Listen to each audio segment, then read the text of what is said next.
अगदी नसाच धरून ठेवला होता. तर 1 ग्राम हळद, 1 ग्राम, फक्त 1 ग्रामाला 2 चिमट होते.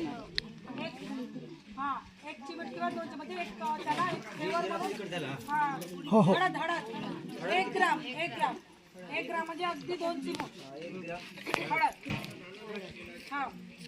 अगदी लसणाच्या 2 ते 3 पाकड्या, 2 ग्राम जिरा, 2-3 पाकड्या का? हो 2-3 पाकड्या लसणाची. जिरा लिया ना 2 ग्राम, धनिया 2 ग्राम, धनिया पावडर जे काय असेल ते लिया. जिरा किती? 2 ग्राम. हो धनिया 2 ग्राम. आणि कढीपत्ता 2 ग्राम. कढीपत्ता. आणि कढीपत्ता जे हे आहे ना, कढीपत्ता गोड लिंबाचा पाला म्हणतात, बरोबर आहे. हे आपल्या याच्यानुसार आपण 1 किलोला असं 10-15 पानं असं लिहा तुम्ही तुमच्या आठवणीसाठी. 10-15 पानं तुम्ही टाकायचं आहे. तर याचं काही हे नाही, याचं एक सेंटसाठी आपण टाकतो आहे. कंपल्सरी नाही किंवा टाकायलाच पाहिजे किंवा टाकल्याशिवाय लोणचं बनणार नाही असं काही त्याच्या रेसिपीमध्ये हे नाही. पण याचा एक स्मेल एकदम थोडा आकर्षित करण्यासारखं असते ना, आपण काहीतरी वेगळं करायचं म्हणून आणि विनेगर त्याच्यासाठी अगदी एक 100 ml पकडा, 100 ml विनेगर. हे बघा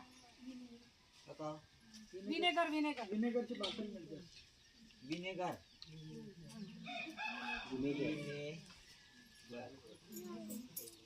बाटल 34-35 रुपये 100 ml. विनेगर असं म्हणतात मराठीत. आता मला नाही समजलं, एवढं समजतं विनेगर म्हणजे. दुकानात भेटते का? ठीक आहे.